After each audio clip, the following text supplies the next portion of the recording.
What is up, guys and girls? This is IDrewMan, back again for my walkthrough of Dark Souls Part 6. In this episode, I upgrade my axe in preparation to fight the Bell Gargoyles. This is Andre the Blacksmith. He will sell you Titanite shards and other various items and weapons that you can use to help yourself. Right here, I'm just upgrading my battle axe to +1. It costs 1 Titanite shard and 200 souls to upgrade your weapon to +1, and the higher you upgrade your weapon, the more Titanite shards you're gonna need. I believe I just upgraded it to +3 right now. I definitely recommend you upgrade your axe a little bit to get ready to fight more enemies and stuff, because again, as I said in my previous video, they get tougher and they have more life and they do more damage. So you also can upgrade your armor and shield as well. I just went with my weapon. He also sells some items that I get later that when you're at a bonfire, you can upgrade your weapons or repair your stuff. So it's really useful stuff, really useful. So right here, I'm headed back towards the Undead Church. On the right, up these stairs, there will be an archer, and to the left, there will be 2 swordsmen, as you saw in the previous video. The best way I do is just get behind the archer, give him a quick backstab, and then the first swordsman will come rushing at you. Shouldn't be a huge pain, and you can just go pick off the second one so he doesn't follow you into the Undead Church. Once you kill both of them, you can just head on into the church, and on your right, there will be a giant knight.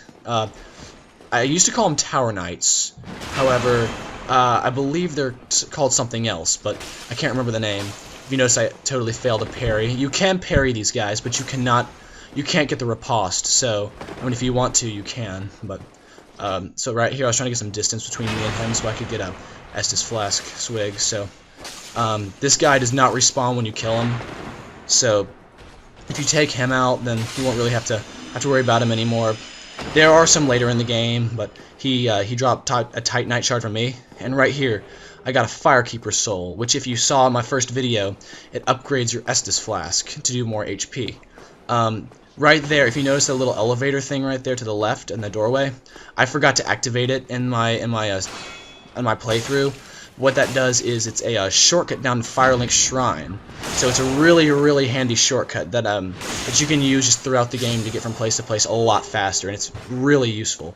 So you can just activate that shortcut to get down to the Firekeeper quick and upgrade your Estus Flask. Over here, this room is absolutely filled with hollows, and there's also a channeler inside. That is a magician guy which shoots magic spells at you if you're listening.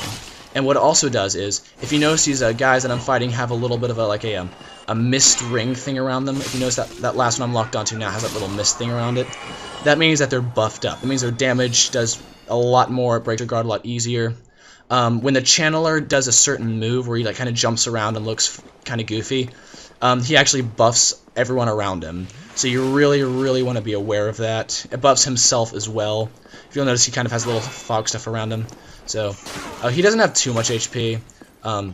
Again, I am using the battle axe, I believe, so I can get a huge chunk of his health. The battle axe is a very powerful weapon, and it's kind of fast, but it doesn't have much range, so that's the trade-off. Once you kill the channeler, he does not respawn. He is down permanently until your next playthrough. So if you notice, I cleared out this room of all hollows and the channeler, breaking some barrels, because, you know, every now and then a barrel will contain something hidden, like in my Part 3 when I show that a crystal lizard is hidden inside one. So, and up here, there is a Balder Knight and an interesting little character. I'll show that in a minute. Just kind of picking off the Balder Knight. He's not too hard. I did upgrade my my sword right here. He was just kind of being a pest, just hiding behind his shield. I get the parry and the riposte, so take him out real quick and head back. So I thought he dropped something, but I was wrong. Over here, right there, that little wooden plank thing, you can actually break that down to get to the area of a guy who is in a prison cell. I will show him in a second. If you break this barrel, this dead body will drop some humanity for you. If you see bodies like that in barrels, you can break the barrels and get whatever the body's holding. So you break those wooden planks, like I told you. Climb up these stairs, and this is Knight Lautrec of Karim. whatever you want to call him. But you free him by using the mystery key. We picked that up in the previous episode, so just check that out. We picked it up while I was talking about poise, so I didn't have time to explain it, but I picked it up during while I was explaining poise. So if you watch the episode and watch that part, you can see me pick it up. So that's how you rescue Lautrec. Whether or not you actually open the jail cell, Lautrec will escape somehow, and he will go down to Firelink Shrine. If you rescue him by using the mystery key, you actually can use him to summon at the Bell Gargoyle's boss fight. And right here, that was really close. I was sneaking up for that backstab, and that second Balder Knight almost got me. That was really close stuff. So you can get one or two of these guys after you at once, and then wait, and then kind of pick them off, and then go kill the third. All three at once is really challenging, so just try to back away from that. Down here, I pick up the halberd. That requires a decent amount of strength and dexterity to wield. You can use the halberd as a long-ranged weapon. It is a pretty good long-ranged weapon. And here you get the basement key, which is what you use to get to the Capra Demon and the lower Undeadburg. This little gate here, it lowered earlier in the level. If you notice right there, that's where the pig was standing that we killed in the last episode. So that opens up a shortcut, and the guy that you kill that lowers the gate, he's actually down permanently. So that's a neat little thing. So he doesn't respawn until New Game Plus. So right here I decided, I was thinking about going to fight the Bell Gargoyles right now, but then I decided I was going to go ahead and upgrade my axe to +5.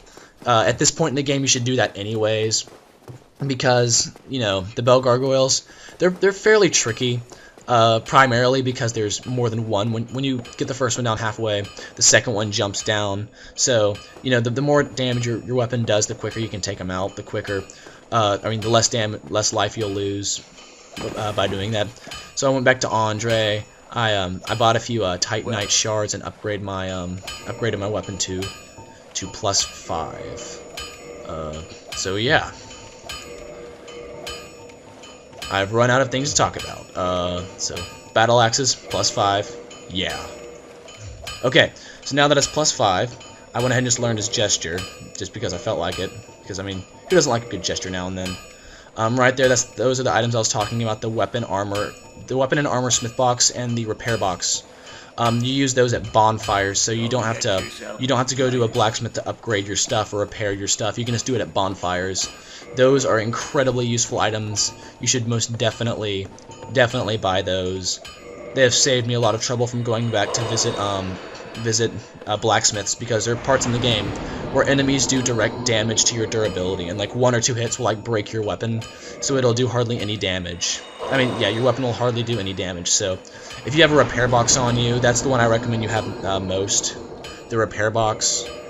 Yeah. So heading back up, I leveled up a few times because I was afraid that I might die on the Bell Gargoyles, because either I do really good on them or I do really poorly on them. So I was afraid that I was going to do poorly on them, so I just went ahead and used some of the souls I had to level up a time or two to be more prepared. I almost ran up the stairs before I forgot to kill these guys again. Yeah, so the reason I rested at the bonfire is to level up, like I said a moment ago. So yeah, killing hollowed soldiers, and yeah. So if you notice straight ahead there's the elevator that I forgot to access. Again, I'm pointing it out right now. It was right there in front of me.